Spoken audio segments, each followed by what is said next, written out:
Assalamualaikum warahmatullahi wabarakatuh.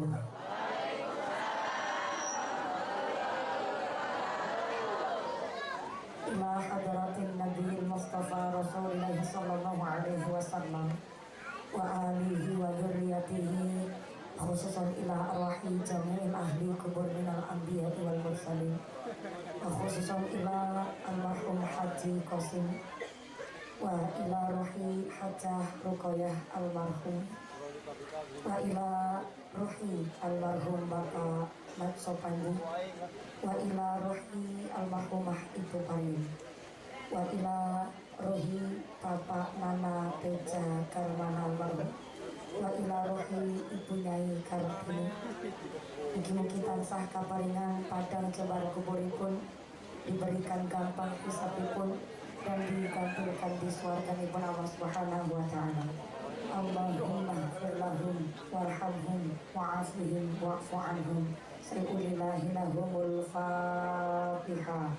A'udzu billahi minasyaitonir rajim.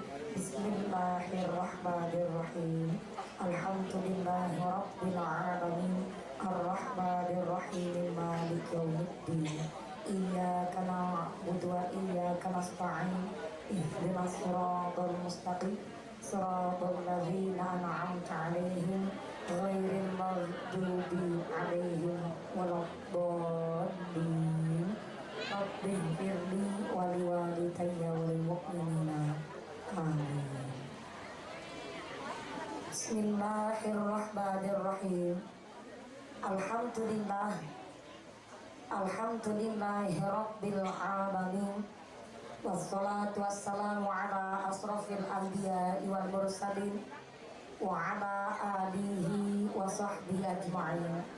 Allahumma salli ala sayyidina Muhammadil fatih lima ukhliq wal khatimi lima sabaq nasiril haqqi bil haqq wal hadi ila siratikal mustaqim wa ala alihi haqqa qadrihi wa miqdarihi al-azim.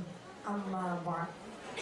Hadaratan muhtaramin wal mukarramin, para alim, para ulama, para ajengan yang kami hormati dan yang kami muliakan.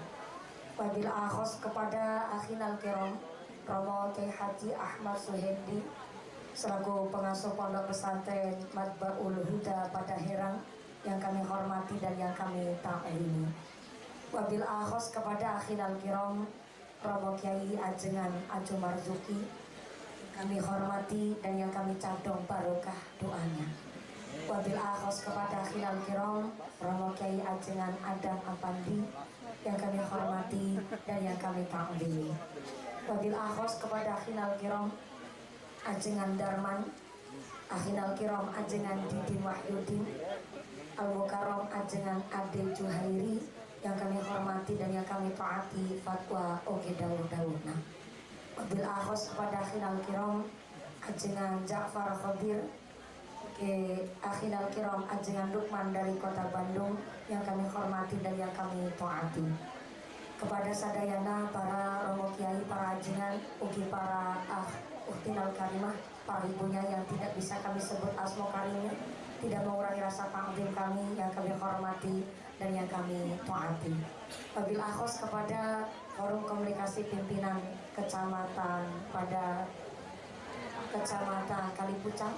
Wabil akhos kepada aparatur pemerintah desa Tunggilis. Wabil akhos kepada panjenenganipun Bapak Ilan Gumilar selaku kuwu desa Tunggilis beserta ketua tim penggerak PKK Tunggilis beserta perangkatnya, Bapak Sedis, Bapak Kades, Bapak Ketua GMD, Bapak Ketua BPD, Bapak Kaur, Bapak Kaum, Ogi Bapak RW, Bapak RT di desa Tunggilis. Moga-moga berkana pangkat menjadikan maslahat oge nambahi manfaat. Allahumma amin. Wabil akhos kepada sahibul hajat anu bade bayari abi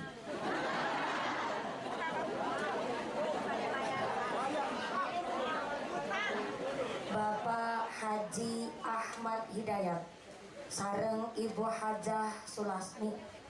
Moga-moga Bapak Haji Ahmad Hidayat sareng Ibu Hajah Sulasmi sakelargi diberikan sehat panjang yuswa, yuswa manfaat no barokah, selalu ditetapkan imannya, ditetapkan Islamnya, ditambahkan ihsannya. Amin ya Allah ya Rabbal alamin. Wabil akhos kepada pinanganten khitan adik saya Ananda Muhammad Yusuf Al-Hafiz yang alhamdulillah telah dikhitankan pada hari Rabu kemarin, tepatnya tanggal 12 Juli 2023. Saya ucapkan selamat menempuh bentuk yang baru.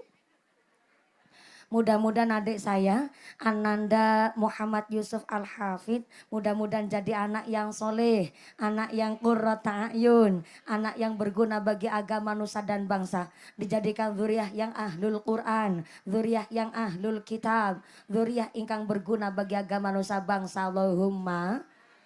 Wabil akhos kepada keluarga besar MUI Desa Tunggilis, keluarga besar Tanziliyah Surya Nahdlatul Ulama Ranting Tunggilis, Muslimat Nahdlatul Ulama, Fatayat Nahdlatul Ulama, keluarga besar Majelis Ta'lim Desa Thoriqul Jannah yang kami hormati dan yang kami muliakan. Tak lupa kepada Jamiah Qosidah yang kami hormati, tak lupa kepada seluruh keluarga besar Bapak Haji Ahmad Hidayat, keluarga besar Ibu Hajah Sulasmi, para gelidik, para rewang, tukang rajang-rajang, tukang iris-iris dodol jenang, tukang godok wedang, tukang padang, setetek bengeke nang pawon pedangan yang kami banggakan. Tak lupa kepada seluruh tamu undangan yang nangtung berdiri ngadeg, muga-muga imana nu jejeg, nu pada linggih lungguh calik ngeliasah, nu ahli ibadah, nu lagi sakit ilang sakite, nu lagi meriang ilang meriange, nu lagi wudunen ilang wudune, nu lagi lara mata ilang larane, dikasih sehat walafiah, diberikan ghirah semangat ibadah. Allahumma. Kepada seluruh keluarga besar, santriwan-santriwati, jombloan-jomblowati, mbah kakung, mbah putri, nu prawan-prawan muga-muga cepet payu laki, nu bujang-bujang muga-muga cepet payu rabi, nu duda janda enggalu ulih ganti, nu tua-tua moga-moga cepet dapat rezeki, enggal angkat haji, amin Allahumma. Para bapak haji, bu hajah, para calon haji, para calon hajah, hadirin hadirat ma'al muslimin wal muslimat rahimakumullah. Sallu ala Nabi Muhammad. Gusti Allah ngendikaaken wa nazzalna minas sama ima'am mubarakan. Gusti Allah sengaja menurunkan air hujan dari langit mubarokan, membawa baro. Cuman ngucap kahabai pelit banget jenengan Bu. Saya berdiri coba karena ini ngajinya lampunya persis di atas ubun-ubun. Ikan bawal kepiting susukan, datangnya awal naiknya kepetingan.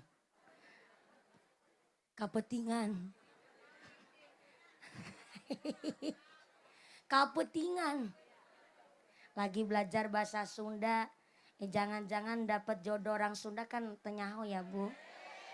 Aminnya keras banget.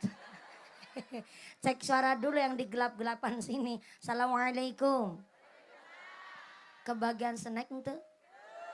Teu kebagian? Makanya kondangan. Udah kondangan kemarin. Alhamdulillah. Hapunten pisan Ibu. Kalau Bapak Haji Ahmad Hidayat kok bikin snack sampai 7.250 setengah. Hajatannya ente bati. Jadi kalau panjenengan sadayana datang di dia majelis untuk kebagian snack, saestu kita keluargi nyewun hampurannya Bu. Ya hampura, alhamdulillah hatur nuhun pisan. Ya kira-kira ngajinya mau sebentar apa lama? Ukurannya lama di Tunggilis itu sampai berapa jam? Berapa jam? Bentar saya naik jam 9 kurang seperempat tadi. Berarti nanti selesainya jam berapa? Jam berapa? Jam 12. Naiknya jam 9. Turunnya jam 12. Berarti ngajinya 3 jam. Ya Allah. Punten Kiai, saya cari pembelaan dulu nih Kiai. Apakah di Kecamatan Kalipucang ayah ajengan ceramah sampai 3 jam ayah Kiai? Jangan jadi provokator sampean. Kiai itu baru senyum aja udah jujur Bu. Pak Kuwu yang sudah sampai 3 periode ini Pak Kuwu. Alhamdulillah. Saya tadi singgah di kediamannya Pak Kuwu. Jadi Kuwu 3 periode ya Allah. Rumahnya masih gubuk. Ini satu tanda Kuwu panjenengan dan panjenengan tidak salah memilih. Anda telah dikasih seorang Kuwu yang dikasih iklam oleh Gusti Allah. Dipilih oleh Gusti Allah jadi pemimpin yang adil dan jujur. Tepuk tangan dulu dong buat Kuwu. No keprok tangan utang na lunas kabeh. Yang amina keras tandanya utang na seueur. Moga-moga rezeki nu barokah. Pak Kuwu di Desa Tunggilis ayah mubaligh ceramah sampai 3 jam ayah. Senyumnya Pak Kuwu mencurigakan. Ini senyuman Belani sama Saibul Hajat. Soalnya kalau dijawab ayah ketara bohongin mumpuni. Dijawab nggak ada khawatir besok nggak dipilih di. Jadi saya mau tanya sama panjenengan sadayana. Di dia ayah kiai ceramah sampai 3 jam ayah. Ayah, kiai saha? Saha? Abi, nyong, mumpuni, ceramah 3 jam. Itu ngundang apa ngontrak sampean? Ya Allah, mudah-mudahan sampai pun acara tidak ada halangan satu apa Allahumma. Wa nazzalna minas sama ima'am mubarakan. Gusti Allah sengaja menurunkan air hujan dari langit mubarokan gawa barokah. Jadi kalau hujan turun ketika ada orang hajatan, Anda jangan berpikir bahwa hujan itu adalah musibah. Soalnya tadi saya dengar Bu Hajah Sulasmi, ada bapak-bapak berangkat ngaji sambil bawa payung. Ketemu mumpuni malah hujan. Ketara pisan iya kaji Ahmad Hidayat lupa nggak ngelemparin sempak ke atap. Gimana ceritanya? Nggak ada hubungannya sempak sama hujan Bu. Hujan ini rahmat dari Gusti Allah. Justru ketika hujan turun artinya Gusti Allah sedang ngutus malaikat Mikail. Malaikat saha? Malaikat Mikail diutus oleh Gusti Allah untuk menyampaikan rizki kepada manusia. Jadi ketika hujan turun, panjenengan sadayana gak boleh ngarsula. Tahu ngarsula ente? Ngarsula iku apa ya? Kakak? Aral. Bahasanya Gusti Allah bukan aral. Innal insana khuliqa halu'a. Memang sak temene manusia iki adalah manusia yang makhluk suka aral. Dikasih hujan aral. Dikasih panas juga aral. Giliran dikasih hujan nama panas katanya hujan poyan.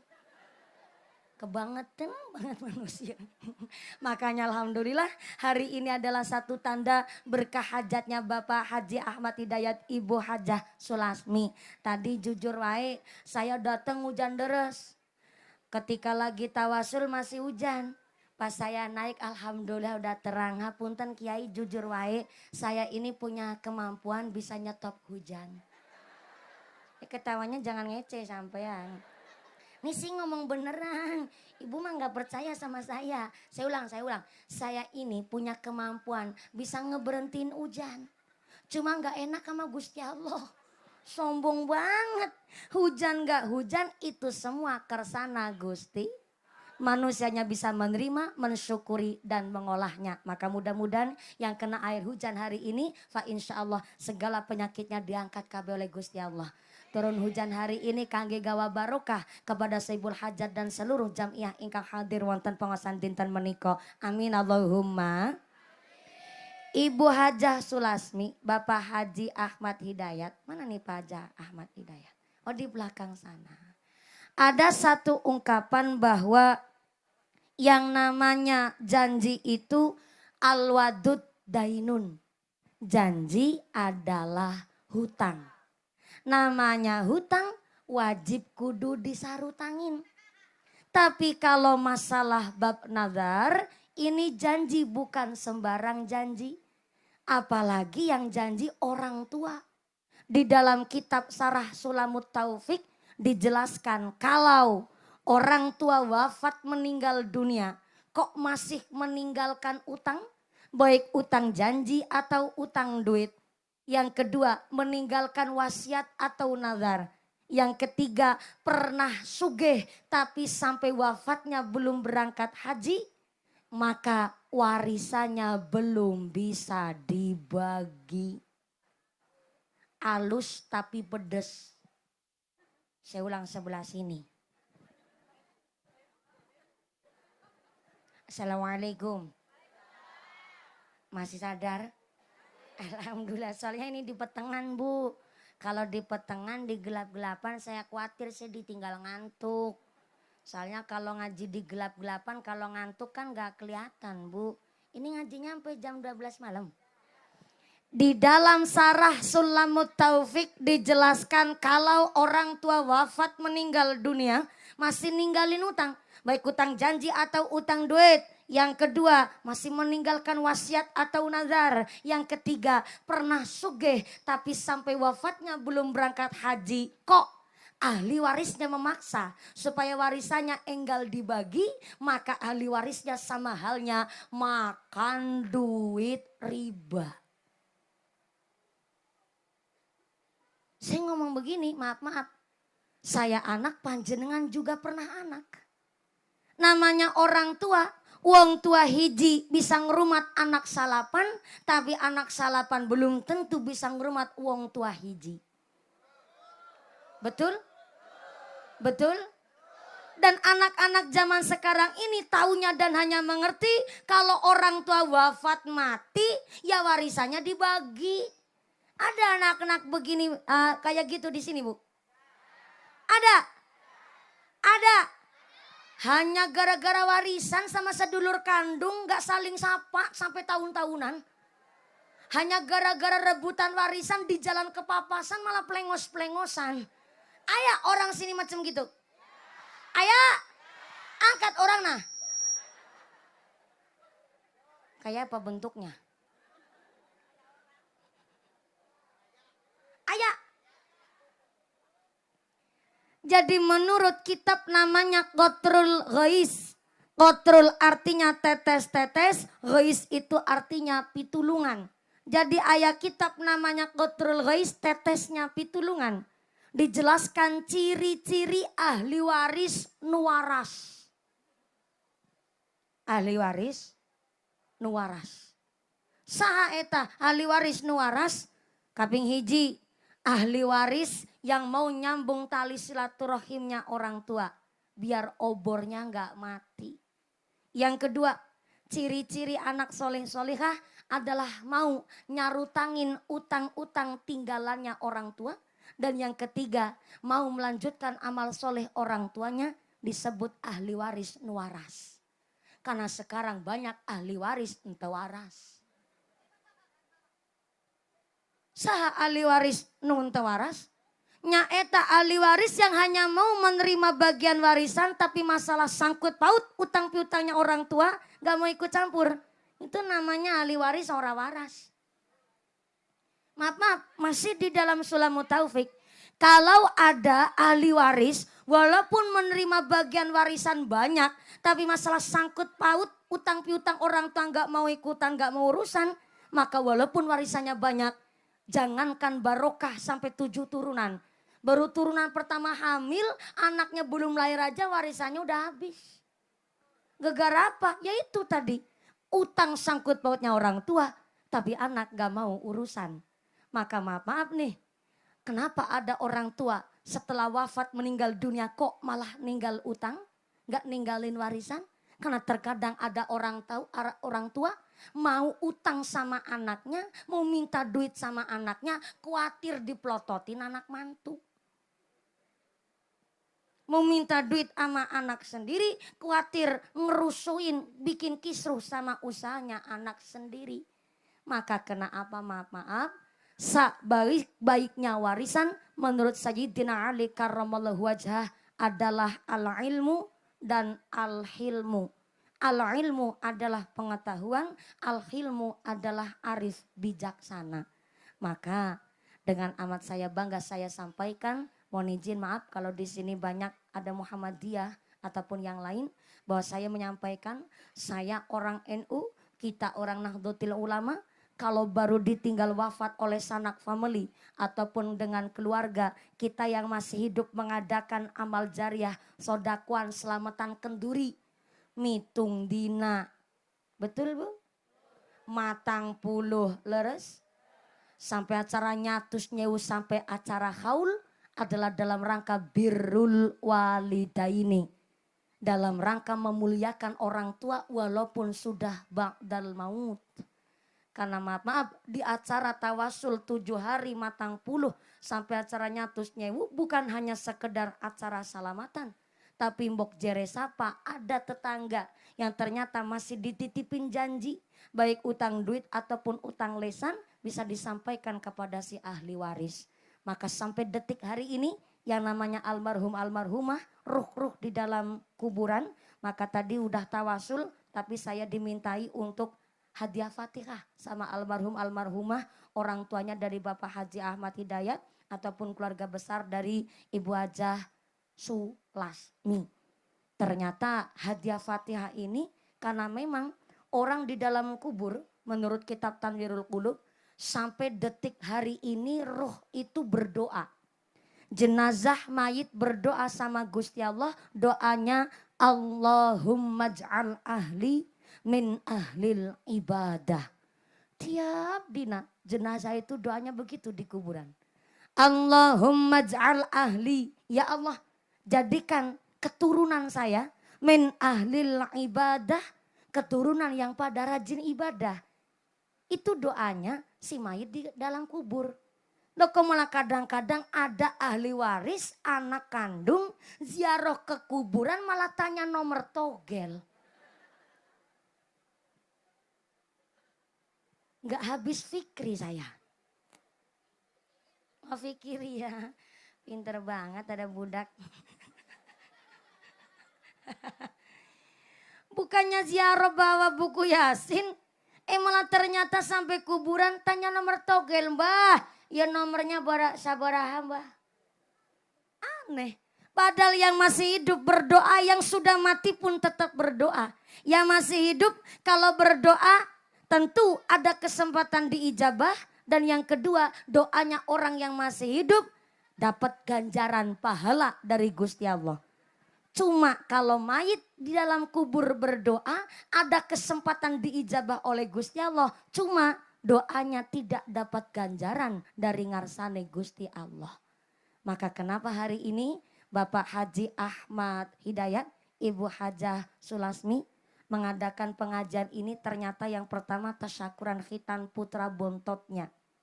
Yang kedua karena memang dalam rangka menggugurkan nazar satu hajat keinginannya Bapak Haji Ahmad Hidayat yang disandarkan kepada satu keinginan. Cuma ini supaya nggak salah paham, nazar itu adalah hajat yang disandarkan kepada sunnah atau fardu kifayah. Dan ketika melaksanakan nazarnya harus dalam keadaan sae, ngebawa manfaat dan harus membawa kemaslahatan. Jadi kalau nazar kok dijalankan ngegawa madorot, sampai bikin dosa ataupun ngajak maksiat, itu namanya bukan nazar. Soalnya kejadian tetangga saya di desa namanya Jepara, Kecamatan Binangun, Kabupaten Cilacap, Provinsi Jawa Tengah. Anaknya dari kecil sakit-sakitan mulu, meriang bae Bu. Gara-gara meriang wae yang akhirnya si bapak ngucap, anak lanangku, besok kalau kamu habis sunat-sunatnya sembuh, sakitnya juga sembuh, saya mau nanggap mesin senso.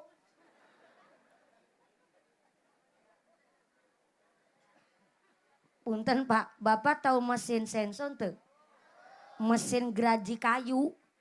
Di Cilacap nyebutnya mesin senso. Di sini sarua. Mesin senso.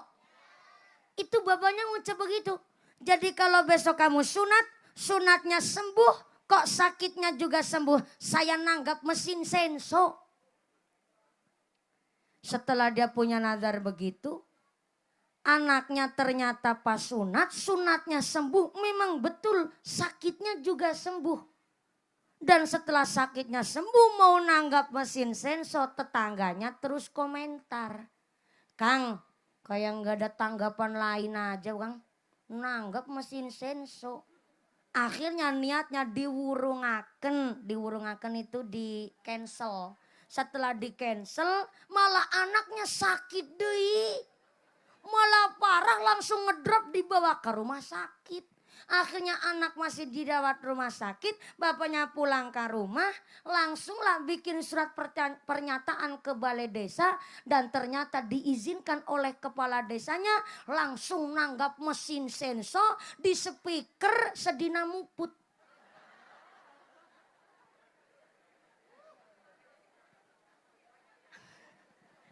Lagi nggak di speaker aja seru ora patut.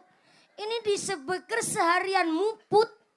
Tetangganya yang kupingnya berbegen sampai semaput. Yang punya hajat terus ngomong lah. Katanya al-wadud dainun. Janji adalah hutang. Ini saya sarutangin. Iya. Tapi kalau sudah ada yang mengingatkan bahwa nazar itu adalah ucapannya yang tidak baik. Maka bisa dikifaroti. Dikifaroti itu dibayar denda. Dari ucapan yang tidak baik maka bisa disarutangin, dikifarotin bayar denda dengan cara pertama puasa. Umpamanya ya Allah ternyata ucapan kemarin hajat saya hajat yang gak baik. Maka saya bayar denda dengan saya berpuasa 7 hari. Maka 7 hari ini kudu disiapkan waktu. Secara berurutan boleh, selang-seling juga gak apa-apa. Yang penting memang sudah ada niat untuk melaksanakan kewajiban puasa nazar. Kalau puasa udah dinazarkan wajib kudu dilakoni. Tapi kudu yakin 7 hari ya 7 hari. Jangan setengah-setengah.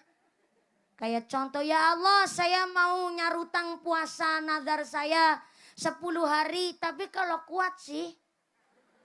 Udah pakai tapi ketambahan sih di belakang.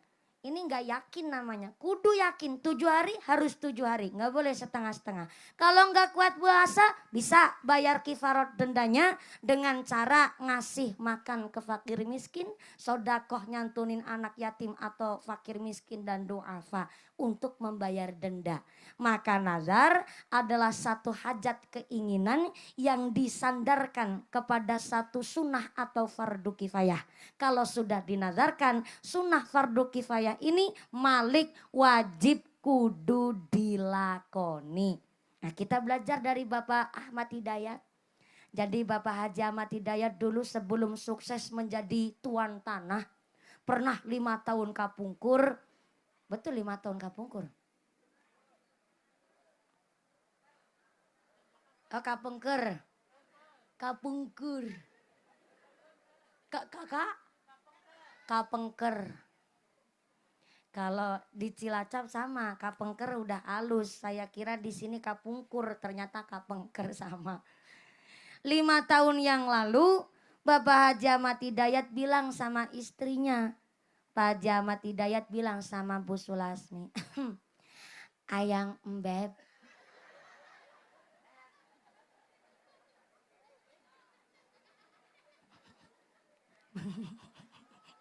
Bu Sulasmi nggak jawab. Iya Mas Al. Aliran listrik. Ayah naon Bapak. Gini Bu. Abi minta hampura pisahnya. Belum bisa nyukupin kabeh kebutuhan keluarga. Malah iya Abi jual kacang hejo.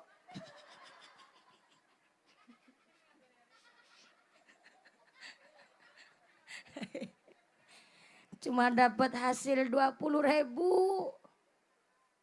Abi minta ampura pisan kalau belum bisa nyukupi kebutuhannya. Panjenengan sampean di sini nyebutnya naon? Anjun.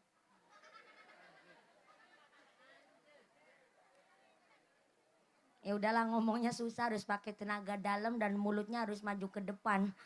Jadi susah. Lagi mumpuni tonggos-tonggos pula. Abi minta ampura pisan belum bisa nyukupi kebutuhan keluarga. Apa jawabnya Bu Kaji Sulasmi? Ya Allah Pak, gak usah minta hampura. Abi iya ikhlas dan setia bangga punya suami hidung kayak panjenengan?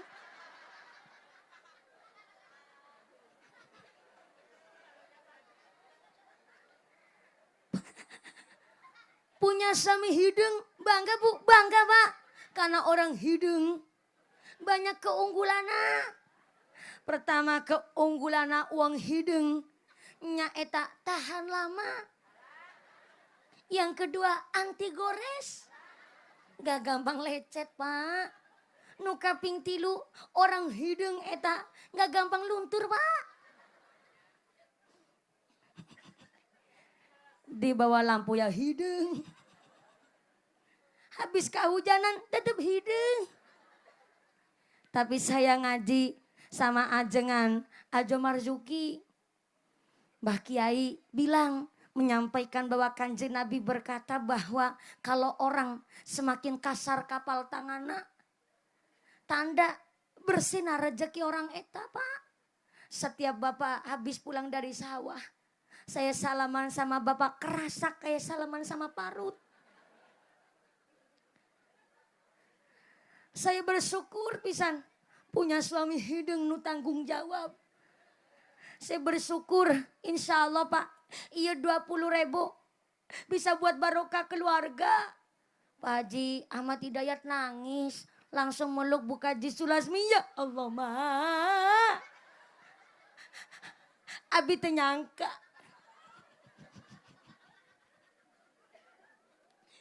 Punya istri paling cantik, salam jagat raya kampung naon ieu? Kampung Pasir Bogor. Ternyata punya istri nu setia. Syukur pisan eta 20.000 bisa buat seminggu ya Mbak. Apa jawabnya Bu Haji Sulasmi? Insya Allah Pak. Iya 20.000 gak cuma buat seminggu tapi bisa buat setahun. Buat beli tanggalan kalender Pak. Ternyata Haji Sulasmi malah lebih pinter. Masya Allah. Ternyata nazarnya Pak Haji Ahmad Hidayat adalah kalau berangkat hajina ngumpulin dari biaya dari hasil merantau di Malaysia, maka mengadakan pengajian pada malam hari ini kepinginnya nanggapnya kiai wadon nya eta ieu mumpuni orang nabu. Ini sudah jadi keinginannya Bapak Haji Ahmad Hidayat, maka masih di dalam Sarah Sulamut Taufik. Orang berangkat haji itu memang karena sugih, karena bunghar. Naon. Bunghar. Uang sugih secara finansial, mampu secara badaniah sehatnya. Tapi maaf punten, kalau aya wong sugih kata Sulamut Taufik, sampai wafat matinya belum pernah berangkat haji, maka ahli waris harus mengambilkan dana dari duit warisan untuk membadalkan haji orang tuanya terlebih dahulu, baru warisannya bisa dibagi. Begitu Bapak Ibu. Ini bagi orang sugih ya. Bagi orang nusu, bagi orang nusugih. Apalagi juragan kacang hejo. Maka kenapa Bapak Haji Ahmad Hidayat udah punya nazar. Pokoknya dari hasil saya ngumpulin dana, dari saya ngumpulin kacang hejo, plus dari biaya dari Malaysia, saya mau berangkat haji. Udah dinazarkan Bapak Ibu. Maka sugih itu memang bukan wajib fardu, tapi sugih itu ya perlu. Saya ulang. Sugih itu bukan wajib fardu, tapi sugih itu perlu. Maka kata kitab Azkarun Nawawi, kita ketika sholat fardu, setelah baca tahiyat akhir, hendak mengucap salam, kita dianjurkan untuk berdoa, Allahumma inni as'alukal huda, wattuqa, wal afafa, wal ghina. Itu setelah tahiyat akhir, kalau mau mengucap salam. Dianjurkan ditambahin doa, Allahumma inni as'alukal huda, wat tuqa wal afafa wal ghina. Ya Allah, jadikanlah saya orang yang dikasih hidayah, dikasih petunjuk, diberikan kekuatan, dan tolong jadikanlah saya menjadi manusia nu kaparingan sugih. Sugih. Sugih itu bukan wajib fardu, tapi sugih itu perlu. Saya ngomong begini ada yang ngebantah. Mumpuni. Saya mah nggak perlu dadi wong sugih. Saya perlunya mah jadi orang nu cukup. Buat beli sawah cukup. Bangun rumah cukup. Berangkat haji cukup. Nyekolahin anak cukup. Nitipin anak ke pesantren cukup. Itu namanya egosentrik. Ibadah kalau cuman hanya sekedar sholat namanya egosentrik. Ibadah yang hanya individu dengan Tuhannya saja namanya egosentrik. Maka yang namanya wong sugih tandanya lebih. Kalau lebih gak cuman cukup buat diri sendiri dan keluarga. Tapi karena lebih akhirnya bisa masihan ke yatim piatu, ke masjid, ke jompo, ke majelis taklim. Karena sugih na anu lebih. Maka saya ngomong begini, ada yang bantah lagi. Sodako nungguin sugih. Kapan sodako nak? Sugih yang bagaimana dulu nih? Katakan Nabi, laisal ghina an kasratil ardi walakinnal ghina ghina nafsi. Sugih itu bukan dari tingginya pangkat, sugih itu bukan dari seerna banda, tapi sugih itu adalah orang nu paling cukup hatena. Banyak orang sawahnya luas, tapi ayah anak yatim kekurangan entah mau nyantuni, itu namanya bukan orang sugih namanya. Mobilnya Pajero, tapi tetangga lingkungan banyak orang kekurangan gak mau ngebantu. Namanya bukan orang sugih walaupun punya Pajero. Punya pangkat jabatan tinggi, tapi ternyata ada majelis taklim terbengkelai gak mau ikut ngerewangin. Namanya bukan orang sugih walaupun jabatannya tinggi. Maka sugih itu bukan wajib fardu, tapi sugih itu perlu. Nyatanya Bapak Haji Ahmad Hidayat, Ibu Hajah Sulasmi harus ke Malaysia dulu, harus nanam kacang hijau dulu, harus nanam padi terlebih dahulu buat berangkat haji supaya lebih. Bahkan tidak hanya sekedar egosentrik, sugih kaji mabrur-mabruroh adalah yang manfaat buat tetangga lingkungan. Direwangi sampai detik hari ini, Kaji Ahmad Hidayat masih nanam kacang hijau. Kacang naon? Oh kacang tanah juga, alhamdulillah kacang hijau, kacang tanah oge. Bukan sembarang petani. Di dalam kitab I'anatul Talibin, Kanjeng Nabi mengatakan bahwa afdalul mukasabi az-zura'atu. Sautama-utamana pekerjaan nyaeta seorang petani. Nih Kaji Ahmad Hidayat, saya belain sampean. Ini di dalam kitab I'anatul Talibin juz 2. Dijelaskan bahwa ternyata afdalul mukasabi az-zura'atu. Sautama-utamana pekerjaan nyaeta seorang petani. Kedua pedagang. Ketiga ahli profesi. Dan yang keempat nu paling akhir nyaeta seorang pelayan pemerintah. Pejabat negara justru nomor 4. Petani nomor 1. Kuwu nomor 4. Petani nomor 1. Mantep gak nih? Mantep gak nih? Maaf ya Bu. Bareng Paku denger hadis tadi langsung kepingin mundur. Jangan ku. Masih ada jabatan 9 tahun ke depan soalnya Bu. Tenang. Ini maaf ya. Saya bukan diskriminasi masalah pekerjaan loh. Mau saya menyampaikan di dalam kitab. Kanjeng Nabi padahal seorang pedagang. Tapi Kanjeng Nabi tidak menyebutkan di dalam hadisnya bahwa pekerjaan paling utama adalah pedagang. Tidak. Berarti Kanjeng Nabi justru tidak membelani apa yang beliau sedang jadi profesinya. Tapi Kanjeng Nabi walaupun seorang pedagang, pedagangnya adalah diniatkan mendistribusikan hasil pertanian. Nyatanya petani disebut pekerjaan paling utama karena menurut Kanjeng Nabi pertama, sanandur-nandure, setanam-tanamnya petani menjadikan hal sodakoh. Bukti nyata Kaji Ahmad Hidayat. Nanam kacang tanah dimakan tikus, berarti petani sodakoh sama tikus. Nanam padi keserang wereng, berarti petani sodakoh sama wereng. Nanam kacang hejo dimakan burung, berarti petani sodakoh sama burung. Senanem-nanunya petani menjadikan sodakoh. Bahkan ternyata orang Indonesia sampai bilang kalau belum makan nasi katanya belum makan. Betul Bu? Maka Sayyidina Umar bin Khattab radhiyallahu anhu ketika pidato sambutan menyampaikan bahwa titel jabatan tertinggi di dunia ini adalah mangan. Mangan. Bahasa Sundanya mangan naon?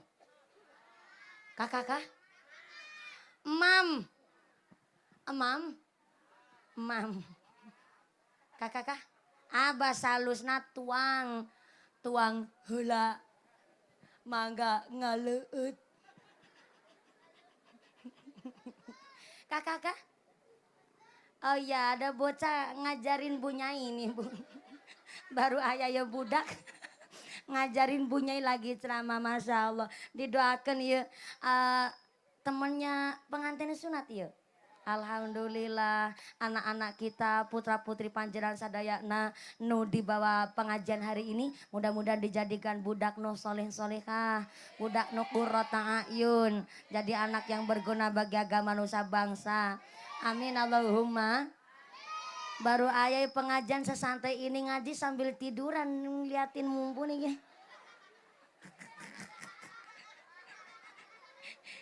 Tenan naon lanjut wae tenan naon. Anu tadi harusnya dari rumah sambil bawa bantal sekalian. Baru ada ngaji sesantai ini. Namanya budak begitu.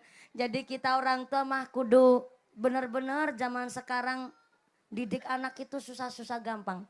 Allah sampai ngendikaaken al-malu wal banun zinatul hayatid dunya. Namanya harta, namanya anak, zinatul hayatid dunya, perhiasan di alam dunia. Namanya orang tua Bu, lihat anak sehat wae rasana seneng. Betul? Betul?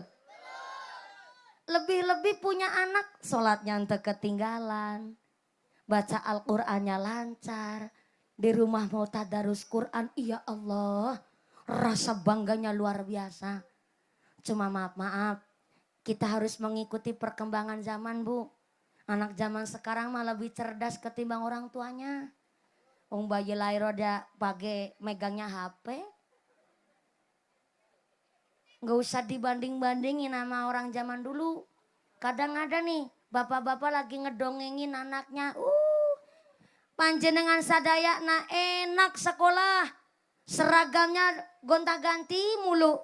Senin Selasa abang putih, Rebo Kemis identitas, Jumat Sabtu pramuka. Iya Bapak dulu pas lagi sekolah. Senin Selasa abang putih, Rebo Kemis abang putih, Jumat Sabtu abang putih. Kamu berangkat habis liburan mesti minta sepatunya yang baru. Bapak boro-boro berangkat sekolah pakai sepatu. Dibuntel kresek aja udah alhamdulillah. Si anak ngejawab, itu kan dulu Pak. Gitu jawabnya anak zaman sekarang. Jangan dibanding-bandingin orang tua zaman sekarang ya Allah.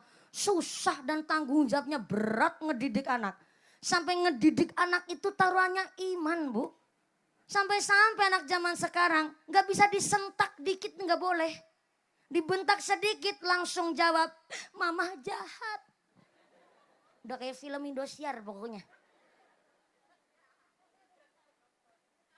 Baru diselentik kupingnya sama bapaknya. Mak ceter si anak bilang, ayah udah gak kayak dulu. Ayah udah gak sayang sama Abi. Langsung bikin buku diary. Bikin surat langsung bocah minggat. Di Palembang kejadian Bu kemarin. Anak masih SD kelas 2 langsung bikin surat entah nyontoh di mana tuh. Bikin surat pamitan minggat sampai sekarang belum ketemu. Saya dulu pas lagi kecil pernah dimarahin bapak kepingin minggat. Tapi kan gak minggat betulan. Ya mikir siapa yang mau ngempanin saya. Cuman kepikiran doang zaman dulu. Ya Allah, memang maaf ya. Zaman udah berganti bu. Kita nggak usah banding-bandingkan zaman dulu sama zaman sekarang. Kalau zaman dulu ya Allah 15 tahun nikah itu wajar zaman dulu. Kenapa? Umur 10 tahun saja udah ngomong adik-adiknya. Pagi udah di pawon. Tahu pawon tuh bu? Tungku. Pagi udah pada di depan tungku. Lawu. Kakak? Hau. Pagi udah di depan hau. Sampai-sampai ada anak mantu bangunnya kesiangan. Ya Allah udah gak enak banget rasanya sama mertua. Nah zaman sekarang serba canggih. Masak nunyuk. Ngerebus air nunyuk. Liwet nunyuk.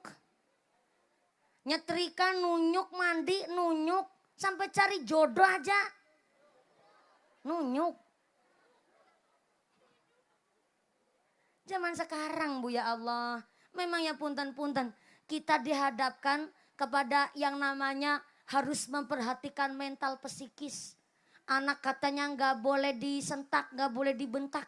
Harus pakai yang halus pisan. Kadang-kadang yang halus pisan wae gak sesuai dengan harapan. Maka inilah kenapa Bapak Haji Ahmad Hidayat ngadakin pengajian gak nanggap orkes dangdutan enggak.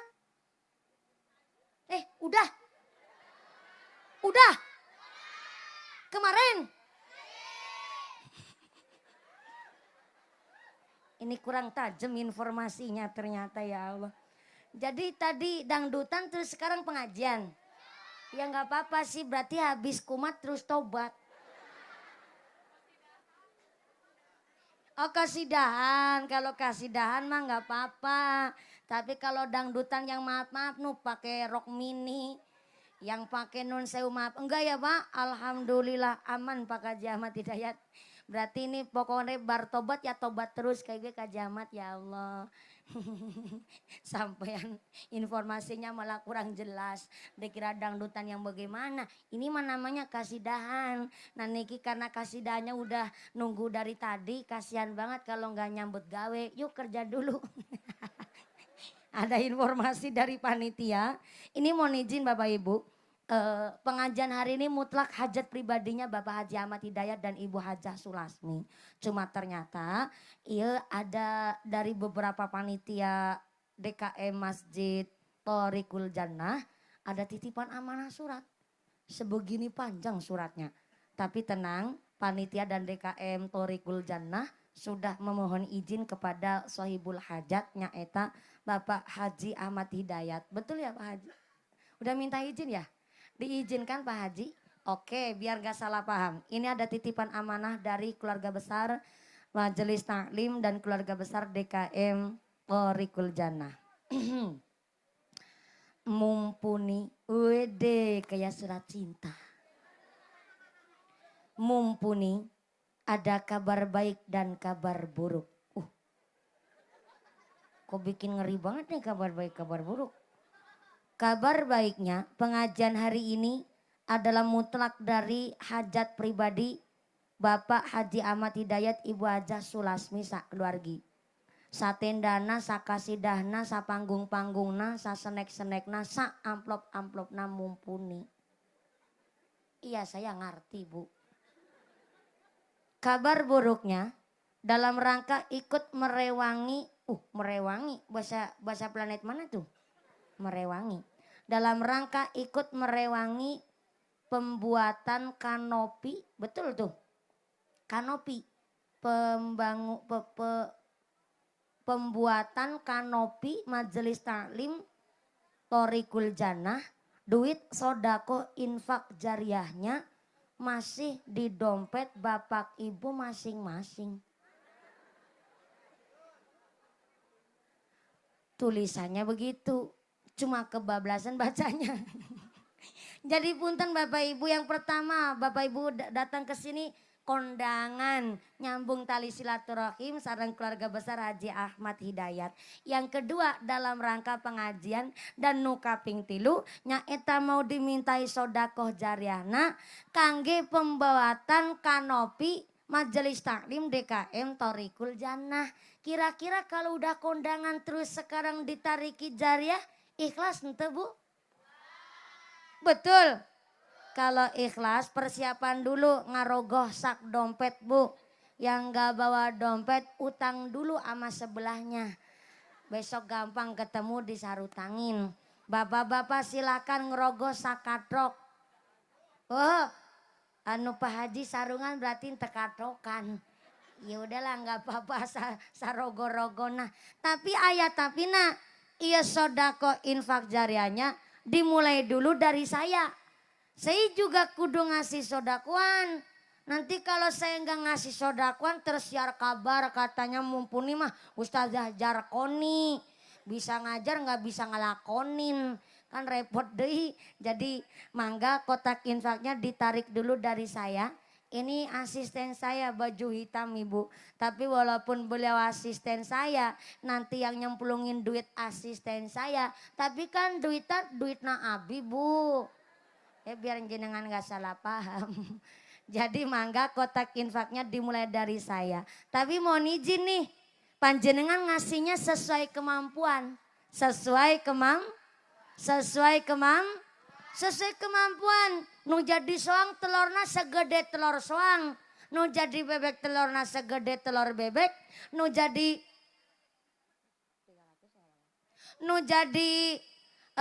ayam telurnya segede telur ayam. Gak apa-apa Pak, kesini baik gak apa-apa ya. Ya terima kasih. Anu ya terima kasih dimulai dulu dari saya. Panjenengan nanti nunggu tadi. Oh sini juga kasidanya juga mau ngasih oke. Panjenengan sesuai kemampuan. Nu jadi soang telurnya segede telur soang. Nu jadi bebek telurnya segede telur bebek. Nu jadi ayam telurnya segede telur ayam. Nu jadi manuk merpati silakan telurnya segede manuk merpati. Yang jadi manuk piit nggak usah memaksakan telurnya segede telur soang. Karunya atuh nanti sampai dobolen. Sesuai kemampuan mangga milih jadi soang apa jadi biit? Halo? Mau jadi biit apa jadi soang? Jadi soang apa jadi biit? Jadi soang. Mentalna orang tunggilis, mentalna wong sugih. Cita-citanya kepengen jadi soang. Soang adalah telur nang ukurannya paling gede. Berarti ukuran duit paling gede 100.000. Soang 100, bebek 50, ayam 40, manuk darat 30. Berarti emprit piit sabaraha? 2.000. Jauh pisan jaraknya. Orang merpati aja 30 masa piit 2.000. Gelang salengan dipakai semua. Cincinan nusa keong-keong.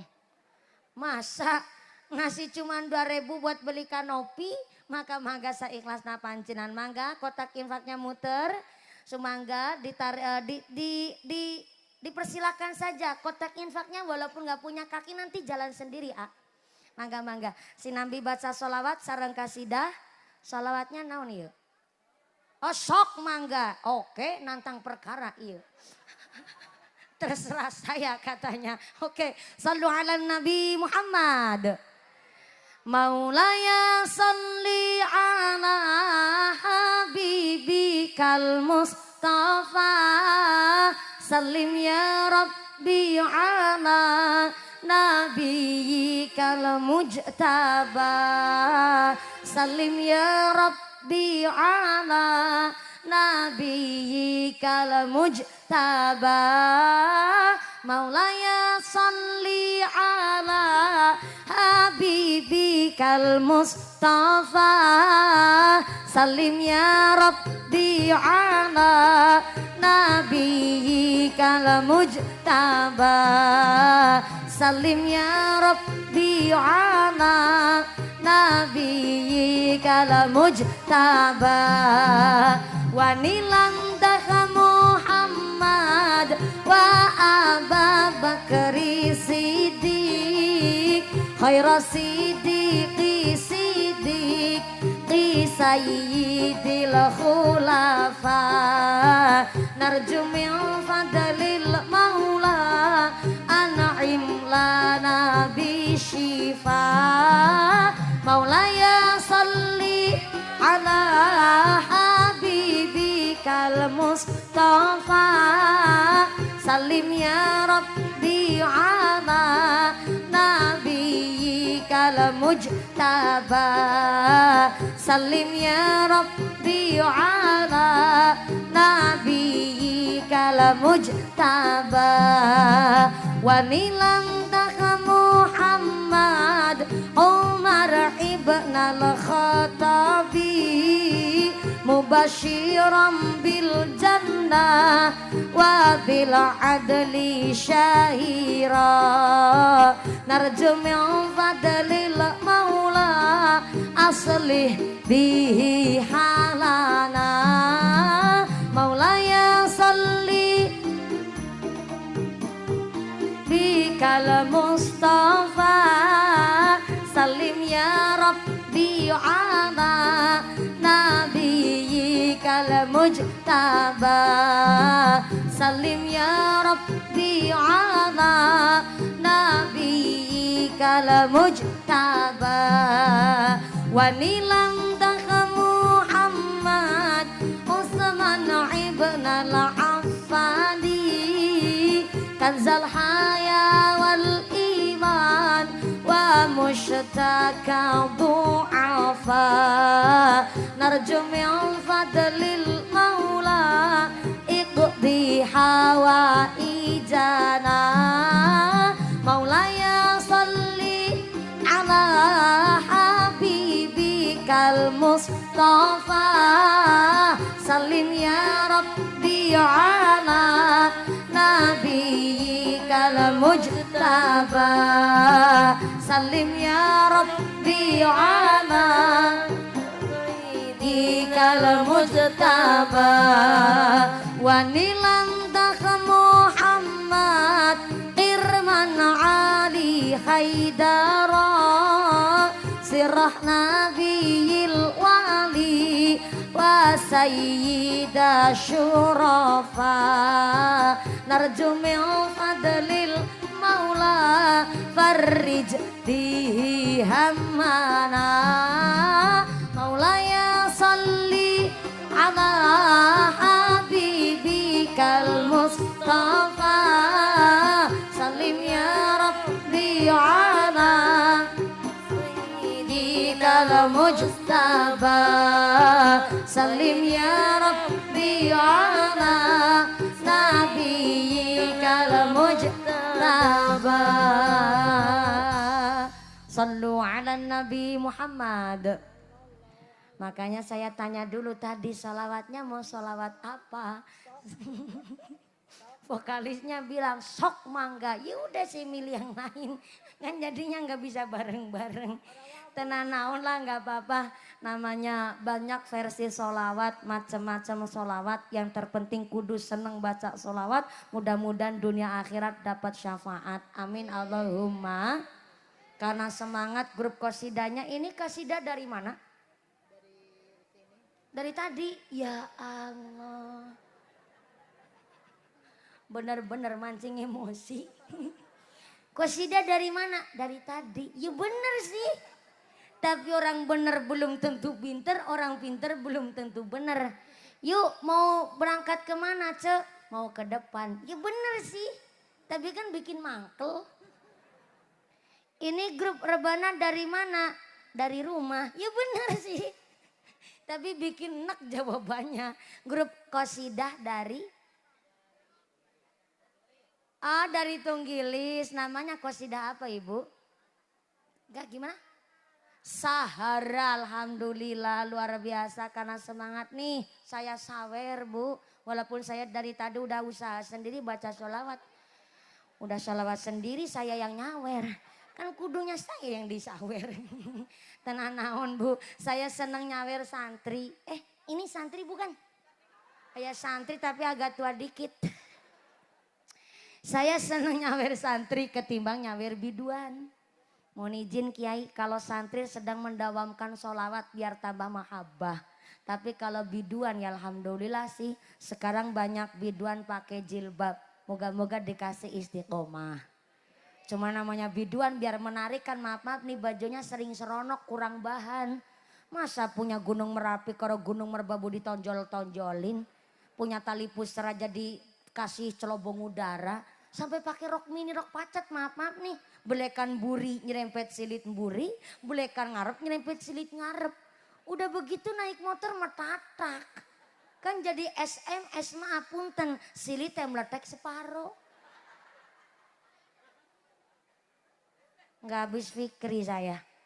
Cara berpakaiannya kalah sama buat di pasar. Sekarang buat di pasar kan malah pada pakai baju. Betul? Betul? Apel pakai baju.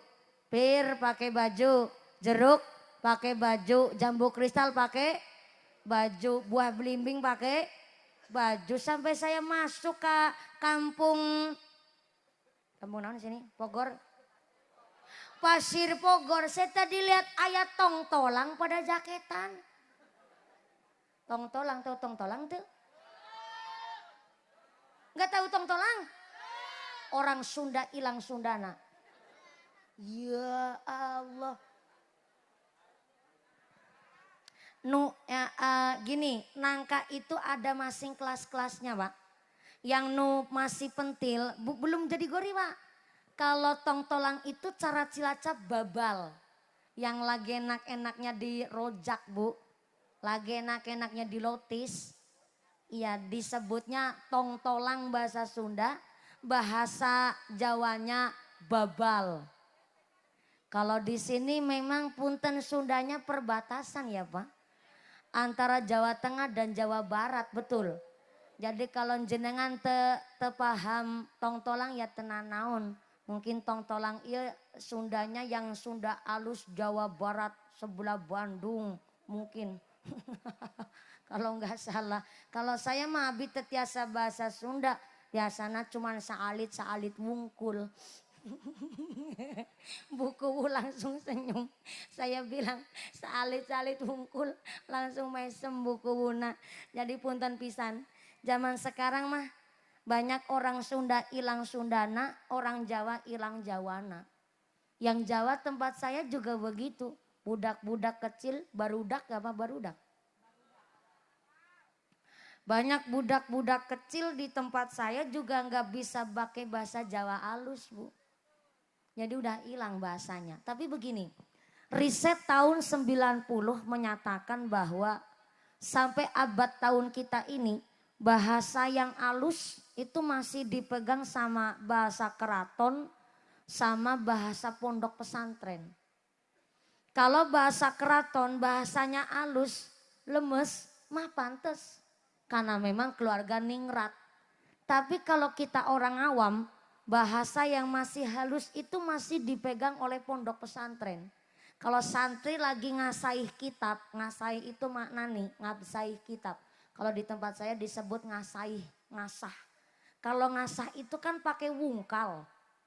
Pakai batu wungkal. Di sini naon? Asahan. Kalau ngasah pakai batu asahan. Betul? Tapi kalau anak pesantren ngasah otak itu ya maknani kitab. Kalau otak diasah maka akan tajam terus. Maka kalau di tempat saya di pondok pesantren kami daerah Ngapak Banyumasan disebut maknani kitab disebut ngasaih kitab. Kalau lagi ngasaih kitab masih pakai bahasa utawi iki-iku. Daerah Sunda pun begitu. Kalau ngasaih kitab itu pakai bahasa Sunda nu alus.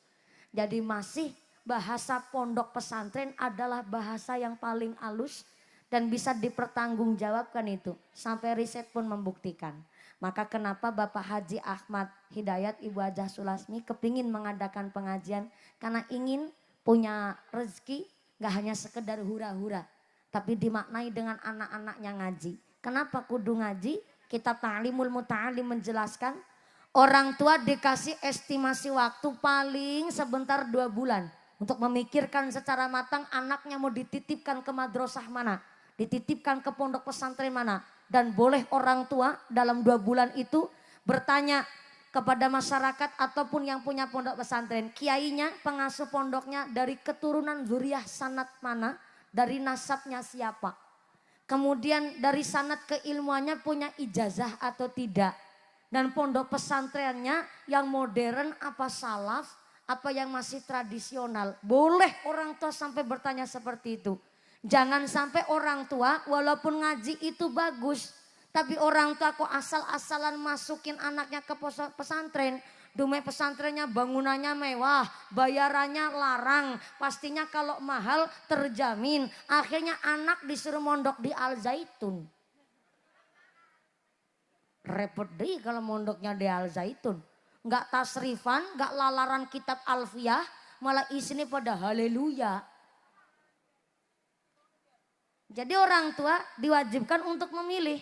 Anda bertanya sama pihak pesantrennya juga boleh. Ini dulu pengasuhnya adalah dari sanad ilmu mana. Kemudian dari zuriyahnya siapa. Dari putranya siapa boleh ditanyakan. Soalnya begini nih zaman. Banyak pesantren abal-abal. Hanya sekedar menamakan pesantren. Tapi di dalamnya tidak ada kegiatan belajar mengajar. Maka kenapa alhamdulillah hari ini dalam rangka birrul walidaini anak membagusi orang tua. Sampai-sampai Bapak Haji Ahmad Hidayat minta yang pertama ada tawasul, tetap ada hadiah kirim Fatihah. Yang kedua adalah dalam rangka mempersiapkan punya anak karena tanggung jawab seorang tiang sepuh begitu berat luar biasa. Jangankan nafkahnya, jangankan pendidikannya, jangankan al-ilmu ataupun al-hilmu. Sekedar memberi nama anak saja, memberi nama kepada anak itu tanggung jawab orang tua. Jangankan sampai ke nama anak. Ternyata seorang kepala rumah tangga, halo, ngajinya sampai jam 12 malam. Ibu kuat? Sampai jam 12 malam kuat? Nggak tanya sampean. Bapak-bapak ngaji sampai jam 12 malam kuat Pak? Alhamdulillah bapaknya kuat, ibunya sanggup, saya nggak ikutan Pak.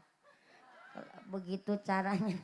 Ngaji sampai 3 jam ya Allah. Mudah-mudahan sampai pun acara tidak ada halangan satu apa. Gawa manfaat, gawa masalah dan bawa barokah Allahumma. Amin Allahumma. Seorang istri maaf punten. Haid datang bulan. Kok nggak tahu caranya toharoh. Suami yang tanggung jawab sampai akhirat. Istri setelah melahirkan nggak tahu apa itu mandi wiladah. Suaminya yang tanggung jawab sampai akhirat. Bahkan ngurusin tali pusernya anak sendiri adalah tanggung jawab seorang kepala rumah tangga, seorang suami. Dasarnya di dalam kitab namanya kitab Majmu, kitab karangan Mbah Soleh Darat. Ternyata disebutkan kalau seorang kepala rumah tangga ngurusin tali pusar anak sendiri kok dengan rasa jijih.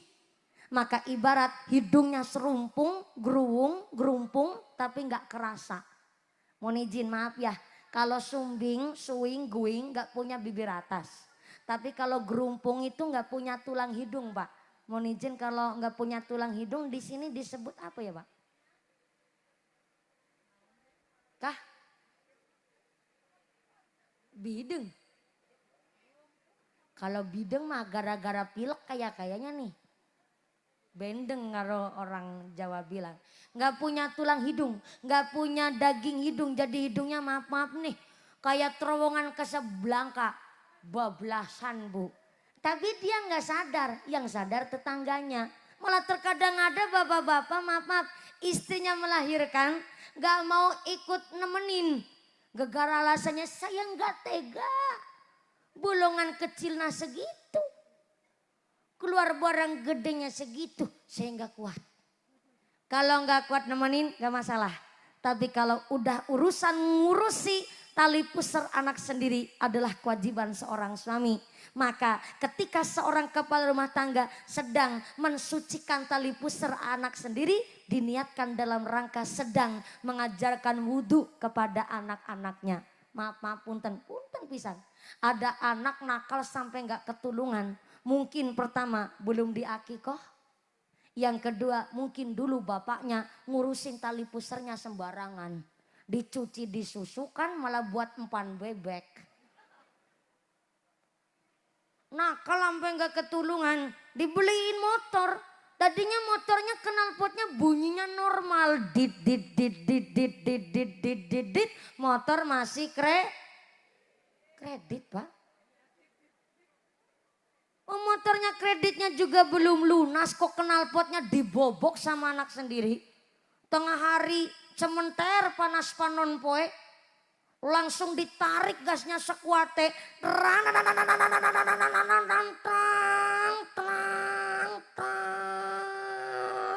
bres ditabrakin ke pintu. Bapaknya lagi sakit gigi, si anak ngegas sekuat tenaga. Karena bapaknya nggak ngaji, anaknya juga nggak ngaji. Anaknya nakal, bapaknya ngucap dasar anak set.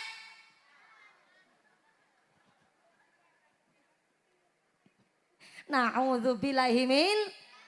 Di dalam kitab Azkarun Nawawi disebut kufur, melalaikan nikmatnya Allah. Salah satunya adalah dengan menjelek-jelekan nasab, menjelek-jelekan keturunan, disebut kufur, melalaikan nikmatnya Allah, menjelek-jelekan keturunan, baik ke handap ataupun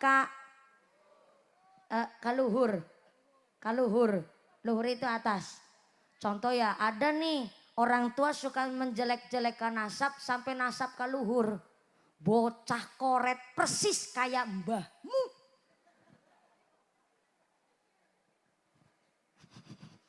Kata kitab Azkarun Nawawi, itu udah termasuk kufur tuh. Soalnya menjelek-jelekan nasab keturunan sendiri. Ada lagi nih, orang tua kebablasan. Anaknya cantik atau anaknya ganteng. Ih, bocah kasih pisan ya, anak nasaha. Apa lupa bikinnya? Suka aneh orang tua kadang-kadang. Ih, bocah kasih pisan, budak nasaha. Lah sama anak sendiri kok sanksi. Ini termasuk kufur pak, melalaikan nikmatnya Allah kata kitab Azkarun Nawawi. Lebih parah lagi, anak nakal orang tuanya nggak tanggung jawab. Bareng nakal malah disama-samain sama makhluk lain. Bocah nakal pisan, dasar anak setan, nu setan saha. Yang bikin suami istri, bareng lahir nakal kok yang disalahin setan. Saya malah kasihan sama setan bu. Ih betulan nih, dengar-dengar kabar Pak Kuwu, besok awal tahun 1445 Hijriah, bulan Muharram, setan itu saya dengar-dengar mau pensiun gak asik Pak. Gimana setan gak pensiun lebih awal? Orang sekarang setan pada kurangan gawean. Sekarang gaweannya setan itu diambil alih sama manusia Pak. Tah kemarin di Jawa Timur, maaf ya, ada seorang ibu rumah tangga yang mendapatkan kejadian baby blues. Apa itu baby blues? Dia nikah muda dengan kagetnya ngurusin anak, dia saking stres dan sampai depresinya. Anaknya nangis gak bisa didiemin oleh dirinya sendiri. Akhirnya mertuanya protes. Masa sampai ibunya gak bisa ngerawat anak sendiri, gak bisa ngediemin anak. Akhirnya si ibu ikut bingung. Si ibu muda ini stres, anaknya nangis gak berhenti-berhenti. Akhirnya supaya berhenti, anaknya langsung diuntalin ke sumur. Dilempar ke sumur, langsung diem sampai sekarang. Nggak nangis deh Pak. Katanya ya, selama nyemplungin bayinya ke sumur dia nggak merasa bersalah. Karena alasannya di kupingnya itu ada yang ngebisikin. Katanya yang ngebisikin supaya dibuang ke sumur setan bu. Setan deh yang disalahin. Saya belum pernah dengar ada riwayat anak setan dibuang sama ibu setan. Gak ada bu. Ini tega banget padahal manusia. Ada lagi yang lebih parah. Di Serang Banten kemarin tahun 2022. Anak mantu demenan sama mertuanya. Setan apa enggak tuh? Setan apa enggak tuh? Lebih dari setan bu. Ketara berarti anak mantunya enggak ngaji, mertuanya bukan muslimat, jadi enggak tahu masalah hukum. Bodoh bae mantu lanang. Udah dikasih produknya kok malah doyan pabriknya. Nah ini nih tugas orang tua mengkhitankan anak supaya anak itu minimal tahu mana yang ngebatalin sholat, mana yang ngebatalin wudhu. Justru kalau suami istri senggolan kulit setelah wudhu, wudhunya batal. Kenapa suami istri habis wudhu senggolan kulit kok batal wudhunya, pakai atau enggak pakai syahwat? Karena suami istri halal menikah itu kan karena beda mahram. Yang haram untuk menikah itu karena sesama mahram. Justru anak mantu senggolan kulit sama mertua enggak batal wudhunya. Kenapa? Karena mertua haram dinikahi atau menikahi anak mantu. Walaupun anak mantunya udah cerai, suami istri udah begadang tuh. Tetap yang namanya mantan menantu haram hukumnya menikahi mantan mertua. Loh kok malah anak mantu debunan karo mertuane, ya Allah. Enggak habis fikri saya. Ayo pikir. Makanya kita ini ikut madhabnya Imam Syafi'i. 4 madhab ini ya tentu Ahlus Sunnah wal Jamaah. Cuma kenapa kita ikut madhabnya Imam Syafi'i? Yaitu lanang wadon bukan mahramnya. Senggolan kulit pakai atau tidak pakai syahwat tetap batal wudhunya. Ini ada penjelasannya tentu dan dasarnya di dalam kitab manakibnya Imam Syafi'i. Cuma sewaktu-waktu kita yang ikut madhabnya Imam Syafi'i, ketika darurat kita bisa ngikut madhabnya Imam Maliki. Ketika apa? Ketika sedang melaksanakan umroh atau haji di tanah Mekah sana. Contoh pas lagi tawaf nih. Tawaf itu mengelilingi Ka'bah 7 kali. Dimulai dari Hajar Aswad dan diakhiri di Hajar Aswad pula. Mengelilingi Ka'bah itu berlawanan dengan arah jarum jam. Dan melaksanakan tawaf harus dalam keadaan suci dari hadas kecil dan hadas besar. Maka ketika suami istri yang sedang tawaf bareng, karena suaminya khawatir istrinya, oh iya, saya keras itu tambah keras, lagi rebutan kacang ternyata. Iya, mangga-mangga sok makan tapi jangan sampai sama kulit-kulitnya. Iya, mangga-mangga, santai aja makannya masih banyak stoknya. Oke. Biasa budak begitu, tenang naon. Yang penting jangan ribut sendiri ya. Kalau mau bikin forum di dalam forum, saya kasih beres biar ceramah di sini malah. Kalau ceramah nggak apa-apa, bisa ceramah nanti gantian sama saya. Saya kesel jenengan gantian ceramah, nanti amplopnya saya bagi 2. Ya sampean amplopnya saya isina. Makasih. Udah sunat belum nih? Alhamdulillah. Udah diakikah belum? Jawabnya bikin pusing kepala. Ada yang ngomong udah belum itu gimana maksudnya? Memang maaf ya Pak, akikoh itu memang sunnah muakkadah buat orang tua kepada anaknya. Tapi akikoh itu adalah dalam rangka nebus anak di dalam pegadaian. Jadi kalau anak belum diakikoh berarti masih di dalam gadai. Begitu Bapak Ibu. Islam itu nggak memberatkan kok. Islam gak memberatkan kepada umatnya, kepada hambanya. Ketika kita punya anak laki-laki nih, laki semua soalnya ini yang di depan saya. Anak laki diakikoh dengan 2 ekor kambing. Kalau orang tuanya ternyata baru beli kambing mampunya cuma 1, maka akikoh dicicil itu boleh. Karena sering kejadian di masyarakat, maaf punten kemarin tetangga saya baru kejadian. Anaknya udah gadis tuh, udah perawan. Ternyata baru diakikoh. Tetangga terus bilang, nyacatnya begini. Udah gadis baru diakikoh, percuma. Begitu ngomongnya. Padahal gak ada barang percuma Pak. Orang yang namanya akikoh itu adalah ketika anak usia 7 hari dikasih nama. dikasih hewan akikoh sembelian, kemudian dicukur rambutnya. Ketika 7 hari kok belum mampu, silahkan di hari yang ke-14. Di hari ke-14 belum mampu, silahkan ke hari 21-nya. Sampai usia anak balik, kok ternyata orang tua belum mampu buat beli kambing sesembelian akikoh.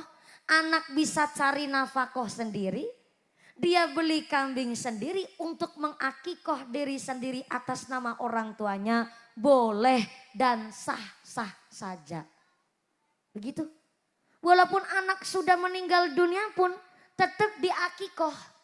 Maka justru anak yang sudah meninggal dunia tetap diakikoh. Akikoh yang dilaksanakan oleh orang tuanya akan berubah menjadi syafaat. Jadi pitulungan buat orang tuanya dunia sampai akhiratnya. Jadi nggak ada barang sia-sia. Maka kalau orang tuanya kok ternyata beli kambingnya baru 1. Gara-gara anaknya laki-laki dicicil nggak apa-apa. Tapi bilang sama Kiai, Romo Kiai Ajengan Ajo Marjuki, ini saya baru bisa mampu beli kambing hiji. Nanti tolong disampaikan ketika salamatan akikoh bahwa insya Allah ini lagi nabung lagi buat beli kambing hiji deui. Sampai-sampai kemarin pas kurban ada yang bikin status, bapak-bapak bikin story di WhatsApp. Kenapa hewan kurban rata-rata laki-laki? Karena yang perempuan jangankan berkorban, ngaku salah saja nggak mau. Begitu kata bapak-bapak. Kata siapa Pak, perempuan gak boleh berkorban dan tidak mau berkorban. Oh, di dalam kitab fikih, baik kitab Bajuri, kitab I'anatul Thalibin, dijelaskan di kitab-kitab fikih yang lainnya. Ternyata hewan betina dijadikan korban ataupun akikoh ataupun pas Idul Adha itu boleh. Boleh. Asalkan hewan yang berjenis kelamin betina itu tentu sehat dan tanpa cacat. Yang kedua, dipastikan sedang tidak dalam keadaan hamil binti bunting. Nah, berhubung bakul hewan itu nggak siap alat USG. Kok ini beneran Bu, serius banget nih saya lagi ceramahnya. Begini. Kalau ayam mau bertelur kan bisa ditengokin. Bahasa Cilacap rada kasar, maaf. Didulep Pak. Ayam mah bisa ketahuan cuman didulep aja.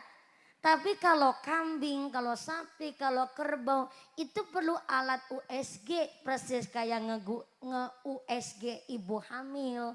Nah karena namanya bakul hewan gak siap alat USG.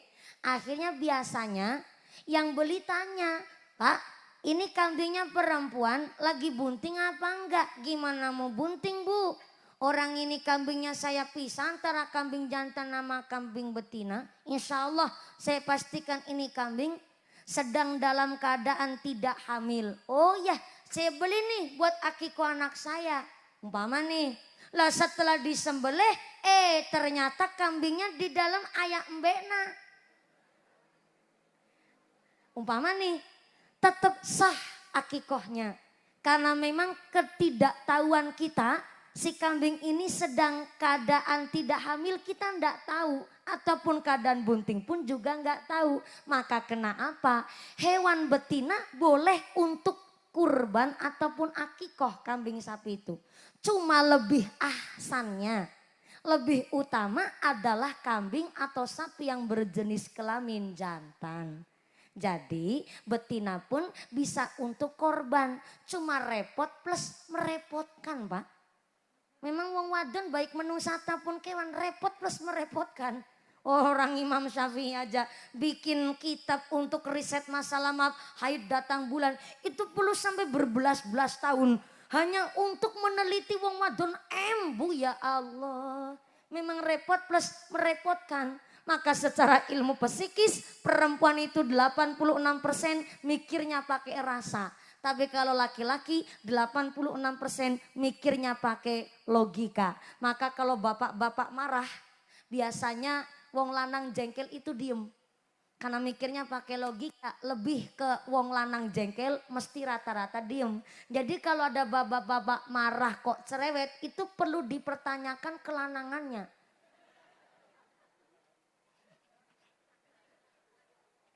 Soalnya beda sama perempuan. Perempuan 86% secara riset keilmuan, mikirnya 86% pakai rasa. Emosionalnya tinggi, sukanya meluap-meluap kalau marah. Ngecomprang kayak knalpot bocor. Apa wae disampein. Dikasih duit 50.000 ngucap. Ngasih duit 50. Zaman sekarang duit 50 mah kagak laku, Pak. Tuh lihat bocah. Liburan mau plesir ke sini ke sana. Apalagi nanti setelah liburan selesai. Bocah pada jaluk bayaran sepatu tas pada bodol barangan. Aku isin pak muslimatan celak bodak gincun tong kabeh. Sendal giceng tak rafiani. Sampai setelistik seteralisan belum ada yang buat modal. Kondangan retep-retep kayak gitu juga belum kondangan. Udah Kaji Ahmad Hidayat. Aku kondangan isin pak. Sampai kutang BH tinggal hiji-hijinya. Lengan pedot rawil sampai belum bisa ganti kok. Ngasih duit 50. Itu perempuan baik Jawa Tengah ataupun Jawa Barat sama bu. Maka inilah kenapa otoritas memegang kekuasaan talak adalah seorang suami. Karena maaf, seorang perempuan itu dari ujung kepala sampai ujung tungkaknya 10%-nya adalah daging, 10%-nya lagi adalah tulang, dan 80%-nya adalah amarah yang meluap-meluap. Maka kalau seorang istri lagi marah, suaminya aja bingung. Istrinya marah nggak bisa membedakan mana istri sendiri, mana harimau Sumatera. Istri kalau marah bentar-bentar mintanya cerai pak.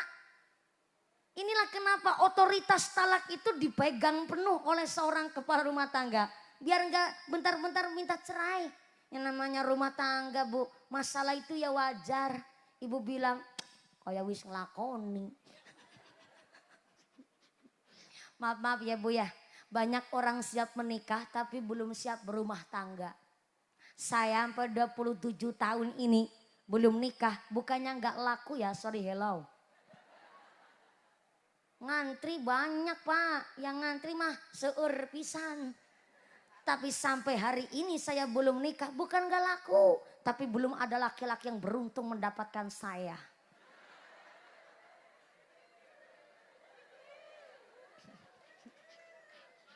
Baru kali ini saya jadi jomblo rasanya sombong banget saya.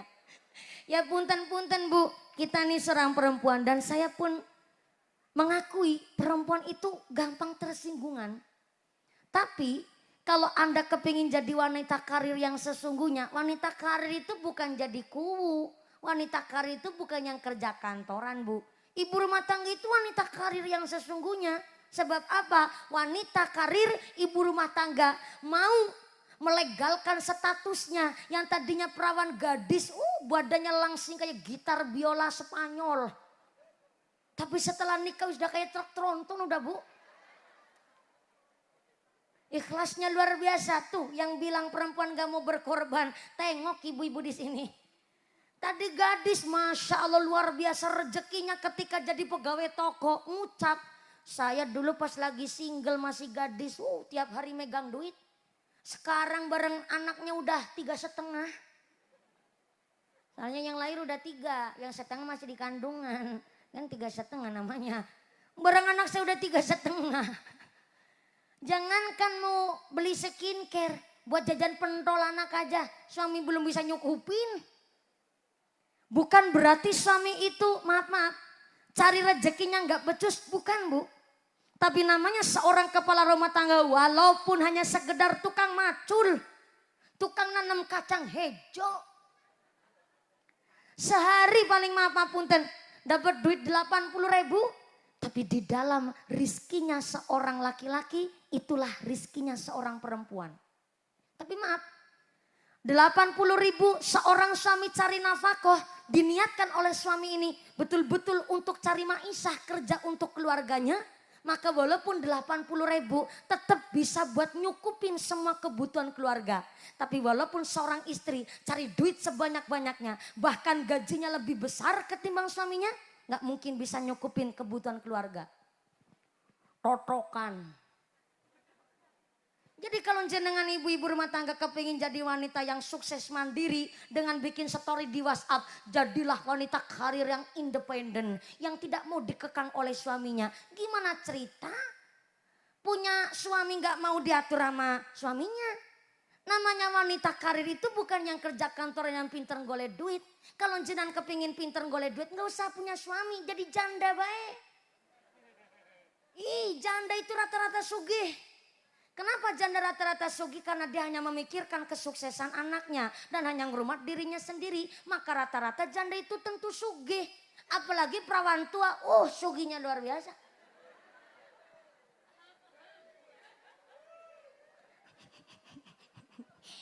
Ini bapak senyum ketawanya saya curiga. Ini yang ceramah bukan perawan tua pak. 27 tahun mah belum perawan tua. Masih gadis ting-ting pak saya. Tua itu ya udah 40 tahun namanya perawan tua bu. 27 tahun mah. Betul ya Pak Kiai? Gak percaya tanya sama Kiai ini. Soalnya maaf punten bu. Di pondok pesantren ada santri cepet payu rabi. Ada santri belum payu laki. Kenapa ada santri yang cepet payu laki? Biasanya kalau santri cepet payu laki. Lulus dari pesantren. Jodohnya nikahnya ya alumni situ-situ wae. Jadi cepet nikah. Tapi kalau santri lulus dari pesantren kok belum payu laki. Bukannya nggak nurut sama kiai. Tapi Pak Kiai ngendika. Pak Kiai bilang santri sebelum usia 27 tahun adalah masa emas untuk ngabdi di masyarakat. Gitu bu.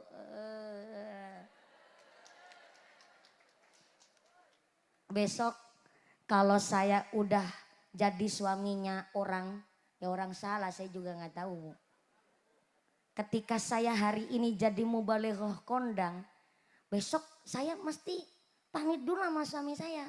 Ngizinin apa enggak nih? Saya ceramah di halayak umum. Saya kudu minta izin. Kenapa? Suami itu keramat gandul.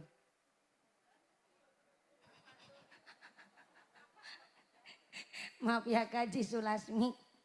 Ini saya bahasanya bahasa santri. Santrinya santri Jawa Tengah. Jadi bahasanya begitu. Suami itu keramat gandul. Gandul itu kalau di tempat saya pepaya. Di sini gedang. Sarwa. Suami itu keramat gandul, bukan gandul keramat. Suami adalah keramat gandul. Keramatnya seorang suami buat gandulan istrinya dunia sampai akhiratnya. Jadi ketika saya minta izin sama suami, saya bilang, ayang embeb, ini lagi menghalu dikit nggak apa-apa dah. Saya besok kalau ceramah tausiah di masyarakat, 3 hari buat keluarga, apa yang 4 hari buat keluarga, umpamanya dalam seminggu. Nanti kalau suami saya ngatur, saya ngikut. Bagaimana bagusnya? Kudu dimusyawarahkan bebarengan. Suami itu keramat gandul. Jangankan sampai masalah memberi musyawarah di dalam keluarga.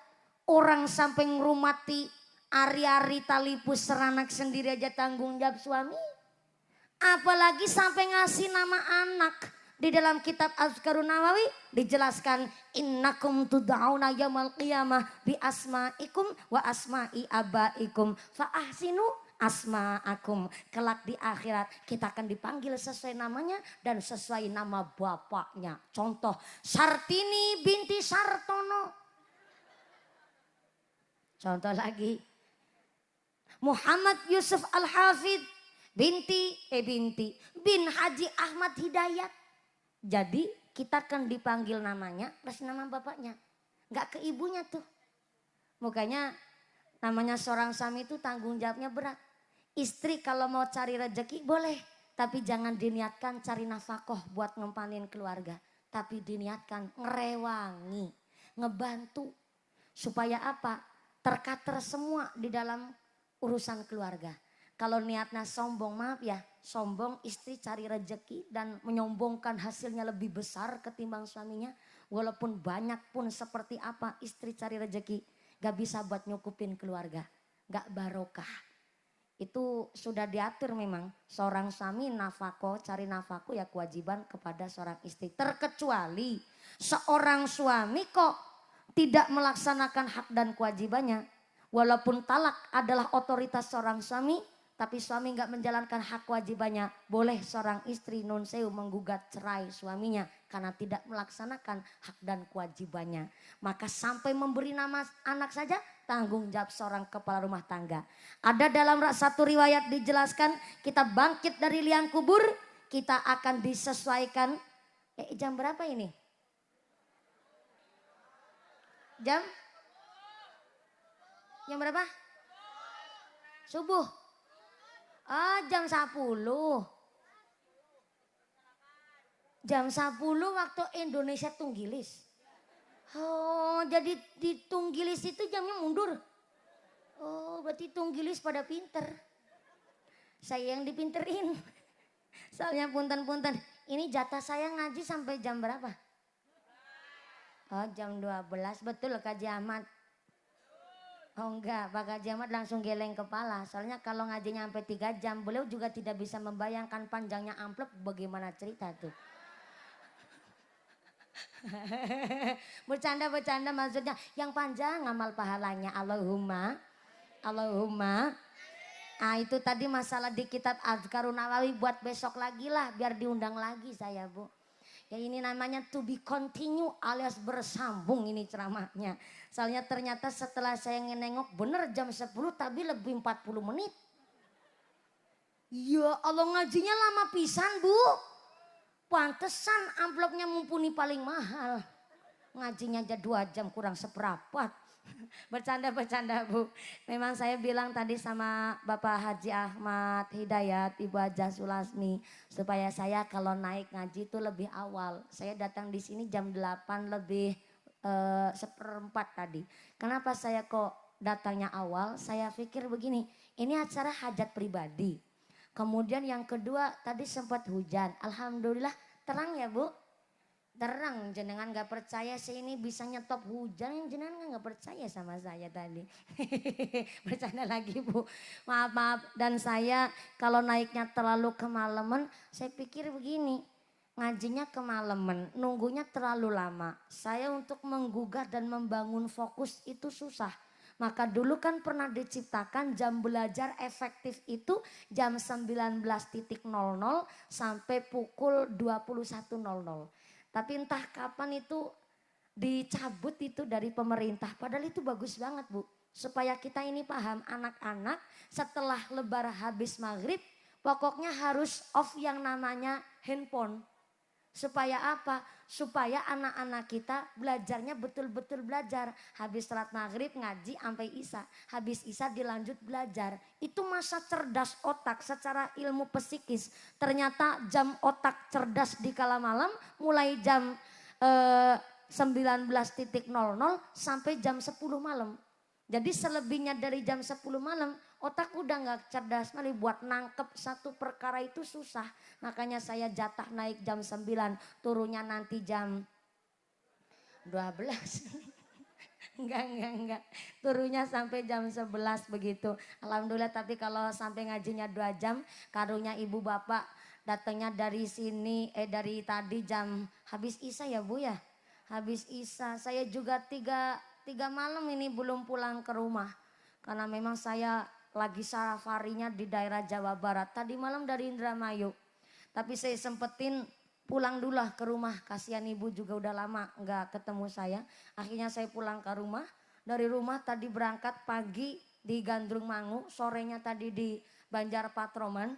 Di kota Banjar tepatnya di Langen Sari. Dari Langansari saya mampir dulu di Sitareja terus bablas ke sini. Dari sini besok pagi jatah jadwal saya ngaji kitab di rumah. Dalam waktu seminggu saya tiap hari 3 lokasi terus. Tapi khusus hari Jumat saya kosongkan dan saya harus libur dan tidak menerima tamu. Jadi kalau Bapak Ibu mau datang ke gubuk kami jangan hari Jumat. Kami Jumat libur total. Kemudian kalau minta jadwal itu kita jam efektif itu kantor jam 7 pagi sampai jam 8 pagi sampai jam 4 sore. Kenapa sekarang pakai jam Pak Kuwu? Dulu Pak Kuwu ngundang saya mah nggak pakai jam, hari apa aja. Silakan monggo datang ke rumah. Cuma setelah saya pikir, asisten saya, manajer saya capek banget ngurusin tiap hari orang telepon. Orang telepon itu minta jadwal, sampai kami jadwal tahun 2024 kita sudah penuh. Sudah tidak menerima jadwal di tahun 2024. Tahun 2025 sampai akhir 2025 udah penuh juga. Paling kalau jenengan ngelamarnya sekarang, tahunnya buat tahun 2026. Begitu Bapak Ibu, gimana mau payu laki coba? Orang tahun 2025 udah di booking Pak. Sampai saya bilang sama manajer, pokoknya saya minta waktu istirahat. Dalam waktu seminggu ada jatah istirahat buat ngaji kitab. Saya bilang begitu. Akhirnya kami putuskan hari Jumat kita libur total dan tidak menerima tamu sama sekali. Kalau pagi sampai Jumatan saya ngaji sama kiai saya. Karena walaupun saya tukang ceramah, saya nggak mau modal tema ceramah saya hanya dari internet. Saya nggak mau. Ngapunten kiai. Karena walaupun ngaji sekarang gampang lewatnya internet cari dasar ataupun materi. Apa sampai di akhirat Mbak Google mau tanggung jawab. Nah itu pentingnya. Maka yang saya sampaikan walaupun tadi ada sedikit guyonan pun. Itu semua saya ambilkan dari kitab. Supaya nggak salah jalur. Ngaten niku Kiai. Saya memang tukang ceramah tapi tetap saya statusnya seorang santri. Dan ada yang bertanggung jawab atas materi saya yaitu guru-guru kami. Sanat-sanat ilmu kami yang memang dari pondok pesantren Darussalam Dukalu Purwokerto. Dan sampai hari ini Kiai saya masih mulang saya. Maka alhamdulillah jam 11 kurang seberapa. Insya Allah cukup nggih Bapak Kaji Ahmad. Alhamdulillah tuh Kaji Ahmad aja yang mau bayarin saya ikhlas banget begini tadi. Alhamdulillah. Hari ini nazarnya Bapak Haji Ahmad Hidayat Ibu Haja Sulasmi insya Allah tos gugur. Soalnya walaupun tidak nyebar kupat luar atau beras kuning tidak jadi masalah. Itu hanya sekedar tanda saja. Tapi rawuhna panjenengan sadayana di majelis adalah sebagai salah satu bukti gugurna kewajibannya Bapak Haji Ahmad Hidayat dan Ibu Haja Sulasmi. Mudah-mudahan nazar yang membawa manfaat, masalah dan barokah. Bapak Haji Ahmad Hidayat sekalian sekeluarga diberikan sehat walafiat, diberikan mawaddah warahmah wasakinah, diberikan zuriyah yang soleh dan solihah. Adik saya Ananda Muhammad Yusuf Al-Hafid dijadikan anak yang soleh, anak yang qurrata a'yun, anak yang berguna bagi agama manusia dan bangsa, yang bisa mendem junjung dur kepada orang tua, dijadikan anak yang ahlul Quran, anak yang ahlul kitab, min ahlil ilmi, min ahli taqwa, min ahlil khair. Amin Allahumma. Kita semua ditetapkan imannya, ditetapkan Islamnya, ditambahkan ihsannya, pungkasan yuswa bisa husnul khotimah. Amin Allahumma. Jangan uih ke bumi terlebih dahulu. Kan engke doakan dipimpin langsung oleh Akhinal Kiram Romo Kiai. Romo Kiai siapa ya? Hapunten Kiai, saya belum mampu untuk memimpin doa. Karena yang pertama, oh ya, insya Allah doakan dimami oleh Akhinal Kiram Bapak Kiai Adang Afandi untuk memimpin doa pengajian hari ini. Saya belum mampu memimpin doa karena saya masih santri dan niat saya masih tabarukan kepada para masyayikh. Mohon barokah doanya Kiai, saya masih tahap belajar dan masih santri. Yang kedua Bapakku, terima kasih telah mendukung kami keluarga besar Bapak Haji Ahmad Hidayat sekeluarga. Mudah-mudahan setelah doa usai panjang pulang dengan tidak ada halangan satu apa, bisa bertemu lagi di lain majelis. Amin Allahumma.